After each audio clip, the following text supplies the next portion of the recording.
बातें तो करते हैं हिंदू समाज को, मगर फिर कोई एक राजा का गलत निर्णय आ जाता है और यूजीसी जैसा वो काला कानून ला लेता है कि वो ब्राह्मण क्षत्रिय वैश्य सेवक को बांटने का काम करता है। ये अधर्म है। मैं नहीं जानती धर्म क्या है अधर्म क्या है। मैंने तो जो गीता जी में श्री कृष्ण भगवान ने सिखाया वो धर्म और अधर्म को मैं मानती हूं बहुत सिंपल लैंग्वेज में। तो ये अधर्म है। वो जब अर्जुन ने कहा भगवान से कि मैं कैसे द्रोणाचार्य को मारूं, वो तो मेरा अपना गुरु है, मैं कैसे मारूं इन मेरे भाइयों को, ये तो मेरे सारे भाई है, और मैं कैसे मारूं अपने भीष्म पितामह को, मेरे पितामह है। तो कृष्ण भगवान ने उत्तर दिया।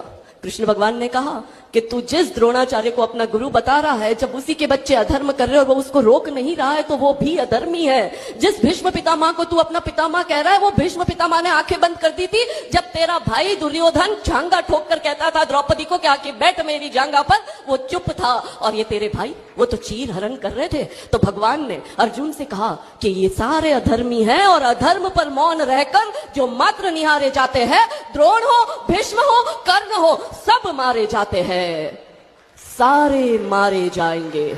हम भी अगर यूजीसी जैसा काला कानून आता है और अगर हम मौन हैं तो हम भी अधर्मी हैं।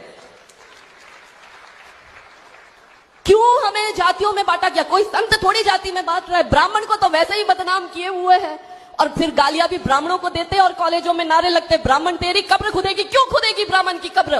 तिलक तराजू और तलवार इनको मारो, जूते चार क्यों जूते मारे हमें? और ये नारे लगाते हैं कि ब्राह्मण भारत छोड़ो, तुम्हारा लहू बहेगा। क्यों बहेगा लहू?